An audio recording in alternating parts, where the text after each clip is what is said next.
Tadi saya mulai karena saya bicara di kantor MPR, maka saya mesti mencari apa itu tugas MPR. Menjaga, menetapkan Undang-Undang Dasar 1945, itu nomor 1. Oh, ini dia. Yang kedua, melantik presiden dan wakil presiden. Dalam hati saya, kalau mau saya kemarin di sini berarti dilantik.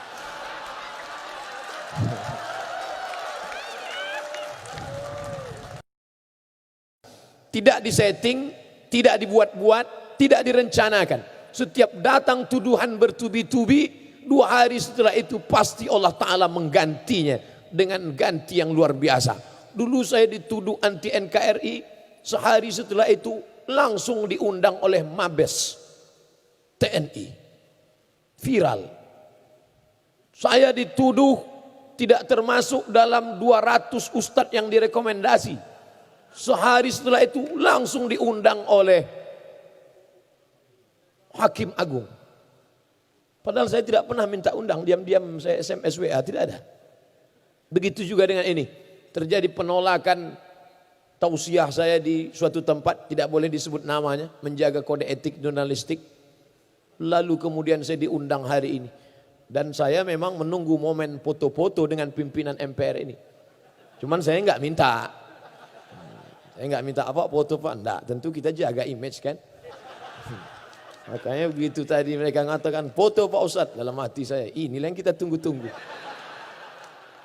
Masya Allah, luar biasa. Aku tak pernah mencari engkau, engkau tak pernah mencari aku. Allah yang mempertemukan kita. Oleh sebab itu maka kebahagiaan yang luar biasa malam ini. Di mana-mana saya tausiah 60 menit sesuai yang tertulis di botol 600 ml. Sengaja tulisannya dilepas biar saya tidak melihat dan disediakan 2 gelas, Masya Allah. Dan ada bisik-bisik tadi, TV One memang beda. Malam ini kita direkam dan akan disiarkan, siaran tunda, Ustadz harus bicara 75 menit. Lama juga ini dalam hati saya.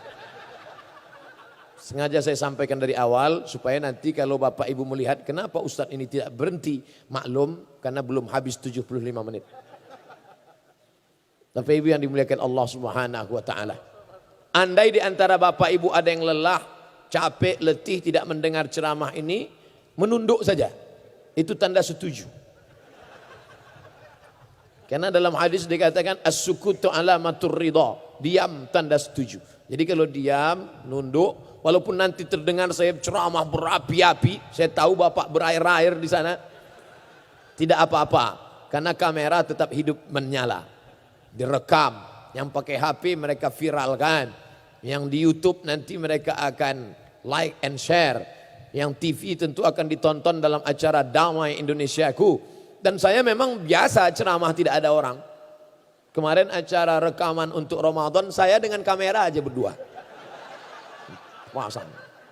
Jamaah yang dimuliakan Allah. Di depan masjid. Acara maraton, banyak yang lari-lari itu bingung. Ini Ustadz udah mulai error ini kata dia. Nah, jadi ini perlu saya sampaikan supaya, karena ada juga orang kalau saya ceramah dia memaksakan diri untuk mendengar sambil pura-pura mengangguk. Enggak apa-apa, yang mau tidur tidurlah, tak apa-apa. Artinya apa? Bahwa kita sedang berada di kantor kita, di rumah kita. Bapak Ibu jangan heran. Kenapa Ustadz bicaranya tidak formal-formal betul? Ini kan orang-orang terhormat, dipilih-pilih rakyat. Orang yang duduk di hadapan ini Bapak Ibu, perjuangannya luar biasa. Berapa baleho mereka? Berapa itu? Di Riau itu ada seorang bapak-bapak, namanya Pak Suhaimi, kerjanya mencabut paku setiap pagi. Pagi-pagi dia bawa itu pencabut paku, mencabut paku yang ada di pokok-pokok kayu bekas foto-foto yang memanjat ke pokok kayu. Kalau dekat-dekat musim pilkada dan pileg, itu kerja dia mencabut. Artinya apa? Mereka berjuang luar biasa. Yang paling sulit sekarang ini adalah mengumpulkan orang banyak. Itu yang paling susah sekarang. Bagaimana cara mengumpulkan orang banyak? Kadang sudah diundang artis dangdut, enggak juga ramai. Macam-macam artis yang diundang. Ada artis yang tinggi 170 dipakai baju 100 cm. Ditarik ke atas terbuka ke bawah, diturunkan bawah terbuka di atas. Ada pakaiannya sopan, bajunya panjang, roknya panjang, resleting belum dipasang. Macam-macam. Ustadz kok tahu? Ngeliat juga dikit. Itu. Nah, jadi yang paling susah itu ngumpulkan orang banyak. Payah ngumpulkan orang banyak itu sekarang. Macam-macam. Kadang sembako sudah dikumpulkan, enggak juga datang. Kain sarung. Ustadz kok tahu? Saya berapa kali dapat kain sarung. Tidak saya pakai sholat. Kenapa? Tertulis di ujung. Coblos nomor. Bapak Ibu yang dimuliakan Allah. Tapi Masya Allah ini bisa datang. Kenapa bisa ramai orang? Karena dia merasa ini rumah dia. Dan saya pun tidak merasa ceramah formal-formal. Betul, kalau ceramah formal lihatlah bagaimana Zainuddin Kiai Haji Zainuddin MZ ceramah. Tidak begini. Semuanya diatur. Tangan harus begini. Wajah dari mulai salam. Assalamualaikum warahmatullahi wabarakatuh. Begitu. Kalau saya tadi tidak, macam ngobrol aja. Santai aja. Macam udah kenal lama aja. Dalam hati bapak-bapak ini so akrab aja Ustaz. Bapak Ibu yang dimuliakan Allah. Artinya apa? Karena mereka memang tidak menunjukkan kehebatan mereka. Padahal ini orang-orang luar biasa. Doktor. Doktor itu apa artinya? PhD. Doktor filosofi.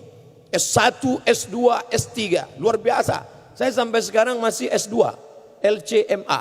LC itu titel S1 dari Al-Azhar Kairo. MA itu S2 dari Maroko. Kenapa Ustaz ceritakan? Banyak orang menganggap saya enggak sekolah. Maka perlu saya ceritakan.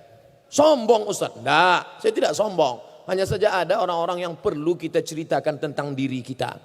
Aku tahu, aku ceritakan tentang diriku. Kawan tidak merubah menjadi lebih sayang dan musuh tidak akan berubah menjadi cinta. Aku tahu ketika aku ceritakan diriku bukan untuk merubah kawan lebih sayang, bukan untuk merubah musuh menjadi cinta. Aku hanya ingin menceritakan bahwa inilah aku. Laisal fata may yaqulu kana abi. Orang yang jantan, gentleman tidak berkata bapakku, moyangku, tapi yang berkata ha anadha, inilah aku. Sombong Ustaz? Tidak. At-takabbur lil mutakabbir sedekah. Sombong kepada orang yang sombong itu sedekah. Wah, kalau gitu Ustadz ngomongnya sombong sekali, tersinggung saya. Jangan tersinggung. Mendengar ceramah saya jangan tersinggung. Karena di beberapa tempat ada yang tersinggung dengar ceramah saya, 2 hari setelah itu meninggal. Saya bukan nakut-nakuti, enggak. Dan saya tidak pula mengatakan saya hebat, tidak. Hanya memang ajalnya sudah sampai. Itu saja. Dan beberapa orang yang divonis mati, begitu mendengar ceramah saya tidak jadi mati. Saya ceramah di suatu tempat, selesai acara datang ketua panitianya. Ustadz Somad, ya saya sudah masuk rumah sakit. Di mana? Cipto Mangunkusumo. Masya Allah, hebat itu rumah sakit. Ustadz pernah ke sana? Belum. Mendengar aja di TV. Saya sudah divonis koma Pak Ustadz. Koma itu Bapak Ibu tahu, sedikit lagi titik. Koma itu bunyinya belum panjang, masih ada putus-putusnya. Tit, tit, tit, tit, tit, tit. Itu koma. Kalau titik itu panjang dia. Tit, titik. Koma dia.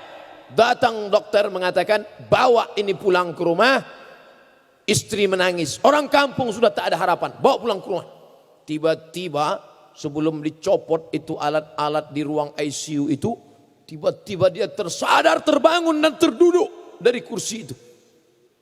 Sadar dia sehat. Dokter heran. Dokter nanya, Bapak kok tiba-tiba sehat? Apa yang Bapak lihat dalam koma itu? Apa kata dia? Saat saya koma itu, tiba-tiba ada seseorang datang dan bertanya kepada saya, kapan tablik akbar? Maka saya tersentak, terbangun. Saya punya hutang harus buat tablik akbar. Dokter nanya, yang datang itu siapa? Ustadz Somad. Dibentuknya tim panitia tablik akbar. Selesai acara, saya percaya nggak percaya, saya datangi dia. Apa betul Bapak mengalami begini-begini? Betul Pak Ustadz. Jadi yang datang waktu koma itu memang betul-betul saya, memang Ustadz.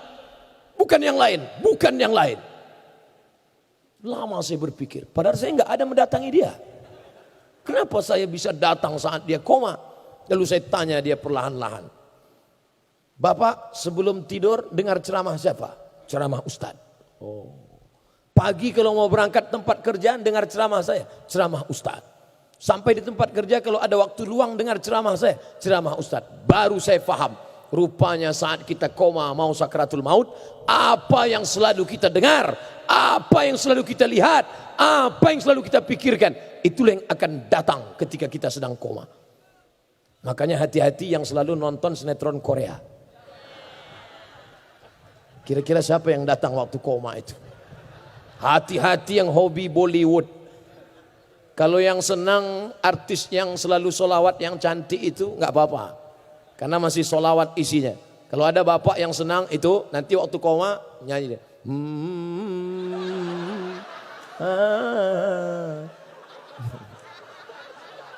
Nggak apa-apa. Berhati-hati kalau nyimpan-nyimpan simpanan selingkuhan, hati-hati. So pandai-pandai menyimpan bangkai, akhirnya tercium juga. Kapan? Waktu koma itu. Mantan. Saya bukan nakut-nakuti, enggak. Cuman sekedar ngasih tahu aja. Bapak Ibu yang dimuliakan Allah.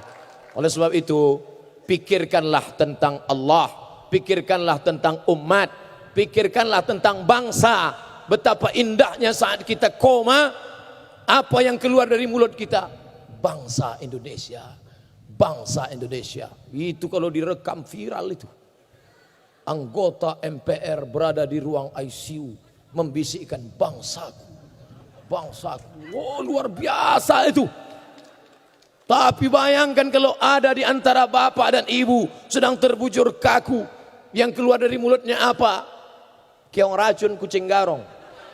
Cinta satu malam. Kabikaci kabigam coach kotahi. What can I do for you?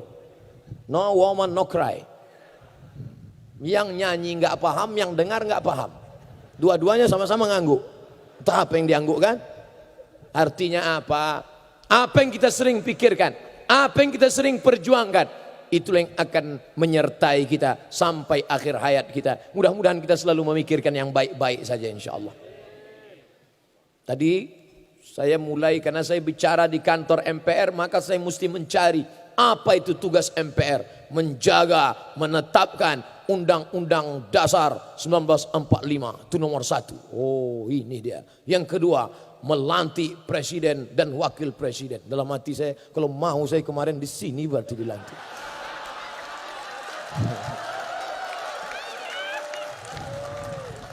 Banyak orang khawatir kalau saya ceramah. Kalau saya pergi ceramah, dihadang, gak boleh datang. Untuk apa? Menghadang saya itu untuk apa? Saya tidak mau. Untuk apa? Ketika saya berkata, perjuangkanlah ini dengan tanda tanganmu. Perjuangkan kebaikan dengan kekuasaan. Disangka orang saya mau mengiklankan diri saya. Enggak mas. Saya enggak mau. Saya hanya ingin menjelaskan kepada umat bahwa kalau kau ingin berbuat sesuai dengan apa yang kau bisa. Kalau engkau bisa sebagai guru TK, ya kau didik anak-anak di sana. Jangan sepelekan guru TK. Kenapa Ustaz tahu guru TK itu hebat? Saya diundang ke TK dan tidak ada satu anak TK mau mendengar. Berikut ini kami panggil Al-Mukarram Haji Abdul Somad LCMA, Ustadz yang sedang kondang saat ini, kata gurunya. Anak-anak itu tidak ada satupun yang mendengar. Saya pun naik ke atas. Assalamualaikum warahmatullah. Satu pun gak ada yang menjawab. Bingung saya. Situlah baru saya tahu guru TK itu luar biasa. Akhirnya saya merasa rendah, tidak ada apa-apanya. Akhirnya saya panggil, ibu kepala TK, bisa bantu saya? Pucat saya. Bisa Pak Ustadz. Akhirnya ibu itu kecil maju. Apa kata si ibu? Anak-anak tenang ya. Semua diam. baru saya sadar, hai Abdul Somad, kau tak ada apa-apanya. Artinya apa? Jangan kau katakan pisau silet itu tidak tajam karena dia tidak bisa memotong batang kelapa. Dan jangan kau katakan kampak itu tumpul karena dia tidak bisa mencukur kumis. Semuanya ada porsinya masing-masing. Kami nggak nangkap Pak Ustadz, makanya minum. Orang kalau kurang cairan, dehidrasi, payah mendengar ceramah. Semua kita punya porsi masing-masing. Saya bukan politisi, saya bukan politikus. Saya akademisi, intelektual, ustadz. Saya menjelaskan tentang agama saya. Saya menjelaskan tentang rahmatan lil alamin.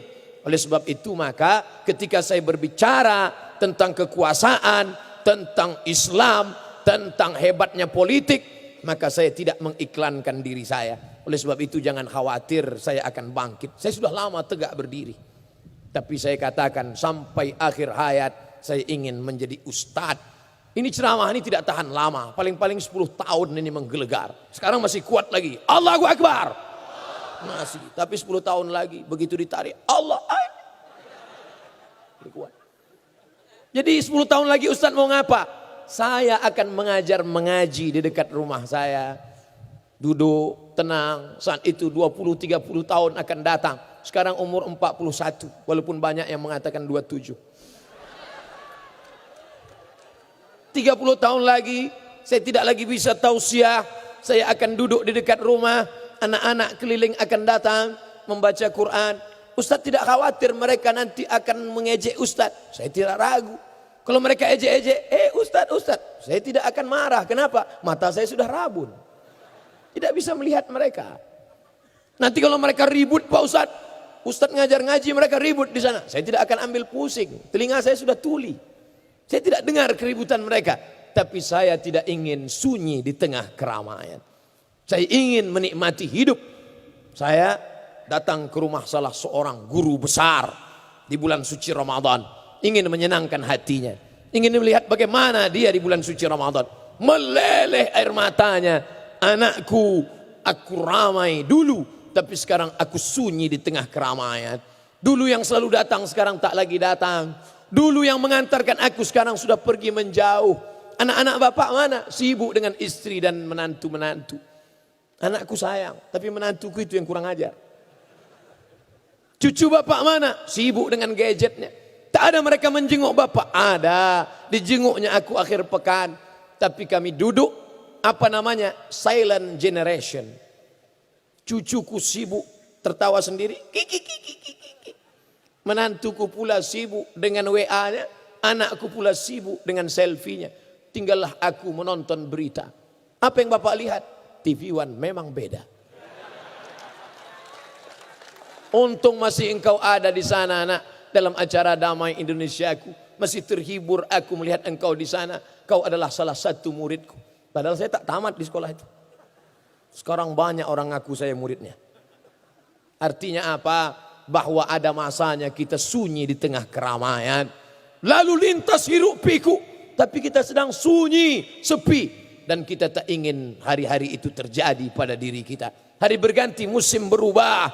Bulan begitu indah. Saya sebenarnya ingin mencontohkan bulan begitu indah. Malang tak dapat ditolak, untung tak dapat diraih. Tak nampak bulan. Bulan yang indah, bulan 15, purnama sedang menampakkan cahayanya. Tapi berapa lama purnama itu saudaraku? Purnama tak lama. 15, 16, 17, 18. Masuk 2021. Bulan yang begitu indah. Tak lama sesudah itu hanya bongkahan batu-batu. Hanya bongkahan kerikil-kerikil yang tak bermakna. Gelap. Sampai masanya juga begitu. Begitulah hidup manusia. Hebat, tinggi, berkuasa. Sampai akhirnya turun, down, hilang, mati. Kalau mati tak apa-apa, setengah mati. Begitu juga perempuan. Perempuan adalah kuntum. Setelah kuntum dia akan mekar. Setelah mekar dia akan harum mewangi. Setelah itu dia mulai kuncup. Setelah itu dia pun menguning dan mati. Oleh sebab itu maka kita mesti tahu hakikat hidup. Bahwa hari ini adalah pengabdian. Semua yang berada di atas pentas ini akan turun ke bawah. Di sana ada tanah. Dan ini adalah pentas dari atas, dari dalam tanah naik ke atas tanah dengan lampu yang berkilau, dengan balehu-balehu yang Masya Allah. Kenapa gambar saya tak ada? Rupanya ada di sini. Ada. Kenapa khawatir? Jangan takut, jangan cemas. Saya bisa mengatakan itu karena saya sudah pastikan memang ada di belakang. Masya Allah, tabarakallah. Tapi sampai masanya semua yang berdiri di pentas ini akan turun. Protokol pertama membuka. Setelah itu dia berhenti. Protokol yang pertama membuka. Setelah itu dia turun ke bawah. Setelah itu naik ananda kita, qori kita. Masya Allah. Setelah itu tak lama dia pun turun ke bawah. Setelah itu Bapak Ketua naik ke atas dengan pantunnya. Dengan tepuk tangan yang nampaknya terlalu dipaksakan. Lalu kemudian mereka pun turun ke bawah. Sampai masanya Ustadz Abdul Somad. Dengan limit waktu yang sudah ditetapkan. Abdul Somad hanya 75 menit. Lebih daripada itu awas. Begitulah agaknya ajal sudah ditetapkan Allah. 75 menit lebih dari itu. Habis. Maka Abdul Somad hanya tegak. Setelah itu selesai. Adakah orang yang mau bertahan di sini? Begitu acara selesai. Panitia menutup. Tiba-tiba tetap bertahan. Bapak enggak pulang. Saya ingin kekal abadi selamanya di sini. Tidak ada. Inilah panggung sandiwara. Inilah panggung. Maka berbuatlah apa yang bisa kau buat di atas. Abdul Somad hanya bisa berceramah dari masjid ke masjid. Dari tanah lapang sepak bola ke stadion. Tapi hari ini Masya Allah. Di tempat yang terhormat. Yang hebat. Yang luar biasa. Maka kesempatan untuk menyampaikan kebaikan-kebaikan rahmatan lil alamin naik dari dalam tanah naik ke atas tanah. Semua yang hadir di sini, mau Jawa, mau Sunda, mau Batak, mau Melayu, mau Minangkabau, mau Makassar, mau Banjar, semuanya berasal dari Adam. Kalau ada yang merasa tidak dari Adam, tolong angkat tangan. Dari Adam alaihissalam sampai Adam Smith, semuanya berasal dari Adam. Dan Adam dari tanah. Dari tanah kembali menjadi tanah. Dari debu akan menjadi debu. Ambil debu, letakkan ke tapak tangan, hembus. Itulah engkau. Makanya kalau ada kawanmu yang sombong, atasanmu yang angkuh, ambil debu, hembuskan ke wajahnya. Itulah engkau. Kalau dia marah Pak Ustadz, saya tak tanggung jawab. Kau siapa? Kau tidak ada apa-apanya. Kau hanya tanah. Hari ini kau dimuliakan. Yang mulia, yang terhormat, Al-Mukarram Haji Abdul Somad LCMA. Masya Allah. Kenapa Ustaz Masya Allah? Saya sendiri bilang. Kalau tak saya muji saya, siapa lagi? Orang memuliakan kenapa? Karena Allah ingin memuliakanmu. Ditiupkannya ruh ke dalam jasadmu. Fanafakhtu fihi min ruhi. Tanah yang sebelumnya diinjak-injak, yang sebelumnya kotor, yang sebelumnya hina, yang sebelumnya rendah, tiba-tiba tanah itu bisa naik ke atas. Jadi kami ini semuanya dari tanah Pak Ustadz. Ya, semua dari tanah. Kalau memang semua dari tanah berarti sifatnya sama. Sama, rendah hati, tawadu, baik-baik. Kenapa kawan saya itu tidak baik? Dia dari tanah juga, cuma tanah sengketa. Tapi jangan ini dijadikan untuk menunjuk orang. Kita kalau dapat ilmu itu 1 ke orang, 4 itu ke kita. Jangan pulang dari sini nampak kawan, engkau lah yang tanah sengketa. Jangan. Orang kalau dapat meteran biasanya dipakainya untuk mengukur orang. Jangan. Ukur dirimu, ukur bayang-bayangmu. Kau dari mana? Kau akan kemana? Kau singgah di sini berapa lama? Dan yang akan kau bawa mati nanti apa?